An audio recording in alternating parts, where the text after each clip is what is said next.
Thank you for listening to the Business Blast podcast. So for all my listeners out there that have been wanting to do your own podcast, I'd like to introduce to you Anchor. Anchor is a one-stop shop for recording, hosting, distributing, and monetizing your podcast. So before I found Anchor, I had never actually done a podcast because all the research that I had gathered made it seem very complex. Then I found Anchor, and Anchor makes podcasting extremely simple. So if you want to do your own podcast, go to anchor.fm/start.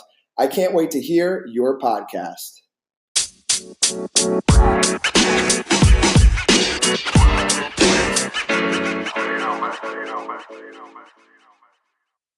All right, everyone. Welcome back to another episode of the Business Blast podcast. I'm your host, Tyler Wagner. Today we got Gary V with us. Welcome to the show, brother. How are you, bro? Awesome, man. How are you? I'm really well. Thanks for coming on. Really appreciate it. My pleasure. The first question I have for you, the first question we ask on this show is, what is the best story from your life that has an underlying valuable message? Jesus Christ. God, I feel like my whole life is a bunch of stories.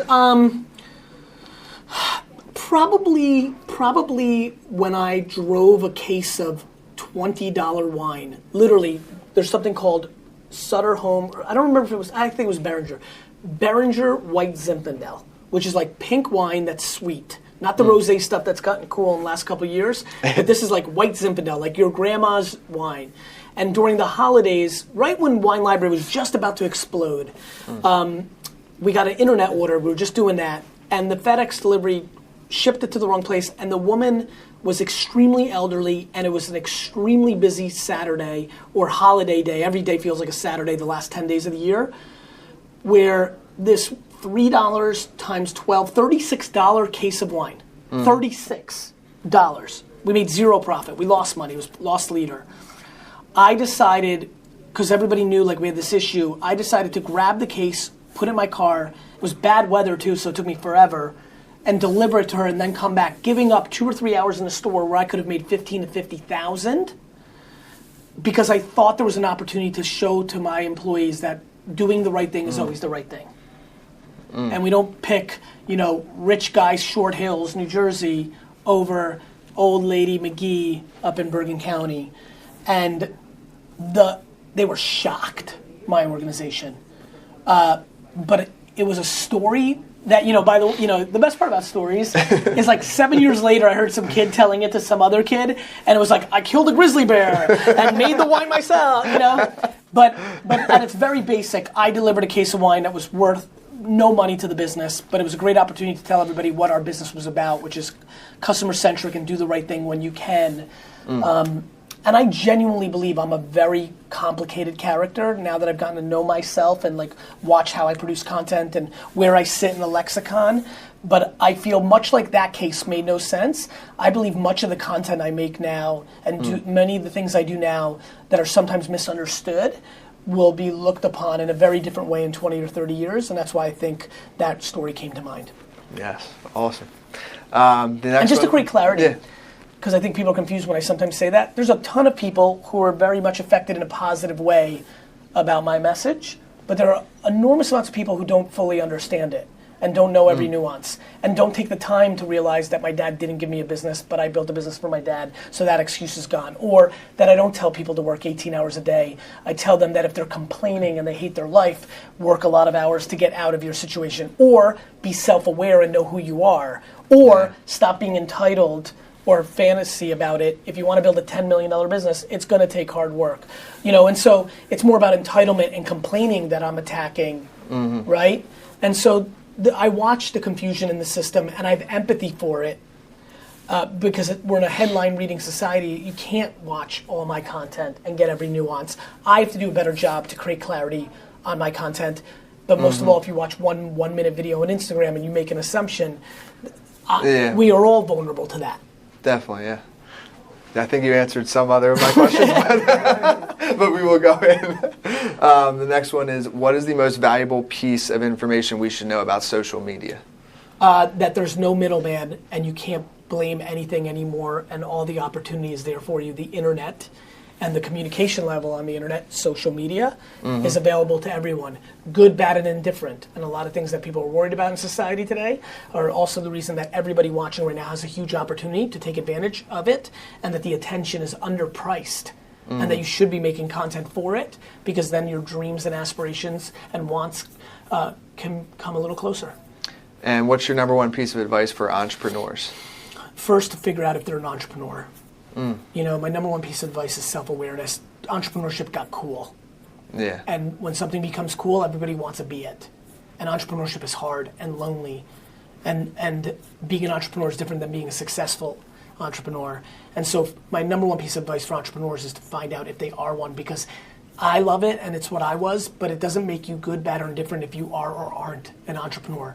Finding who you are, deploying self-awareness, that's the goal, putting yourself in a position to succeed. So many of today's entrepreneurs would be amazing number 3s or 4s to actual entrepreneurs, and would be happier and more successful for everybody. So self-awareness is my number one tip.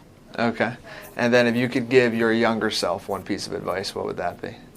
Go to one goddamn party. I mean, I really, really did go overboard. Like, I basically had no social life from 18 to 28. That's, that's extreme. Yeah. I mean, for real. You know, I closed the store every Friday and Saturday night in my 20s. Mm-hmm. So, okay. Yeah, no, that is very extreme. I definitely went to a few parties, for sure. and I think that's why I don't like to give advice predicated on me, because I know I'm an extreme version, and so I think about that. So I watch like a ton of your content. I haven't heard you speak on these things. So do you have a morning and or night routine? And if you do, what is it? No, I mean, I think the closest I have is I wake up, I grab my phone, I go poop, I go work out. So that is my routine, but it's not super complicated. No, I sleep well. I fall right asleep when I want to. It's because I put out a lot of energy all day, and I think I get tired. And I feel like I'm calm and happy, and so it allows me to sleep pretty easily. Okay, and then my next one for you is, if you were to give one piece of guidance to help people get self-awareness, or become self-aware rather, what would that be?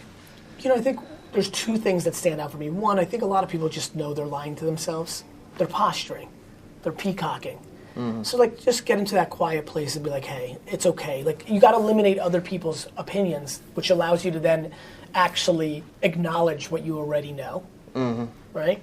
Number two, create a safe environment for people that care about you to say, hey, I'm really struggling. I'm trying to figure myself out. Even if you tell me I'm shitty at everything I thought I was great at, and do it for 2 months. Set up a kumbaya for 2 months. Make the 10, 15 closest people to you comfortable to tell you the truth. I think that helps as well. Okay. And then, in your opinion, what is the key to happiness? I mean, I think everybody has a slight variation, but I think all of it gets to a place of can you do what you want to do when you want to do it? Right? That's just because, for example, the key to happiness for me is to work. So many people struggle with that with me, but I love my process. I like doing my job more than the stuff that my job affords me to do. It's not more fun for me to go on a 4-week vacation. It's not more fun for me to have a Lamborghini. It's not more fun for me. It's more fun for me to be an operator and be in HR meetings and put up-and-coming people on by giving them 10 minutes. Yeah, brother. But I mean it. That's more fun for me. Yeah. I like my process. Boy, I wish. So for me, by loving my job, I'm putting myself in a position to do what I want, when I want, how I want.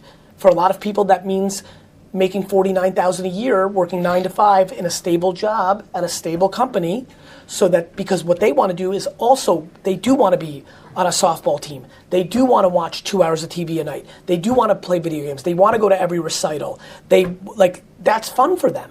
And that's amazing. I equally think, the extreme version of me is absolutely found in other people who work 25 hours a week, live the most humble lives, and are as happy as I am. I think most people are in the middle. And I think they need to figure out which one are they.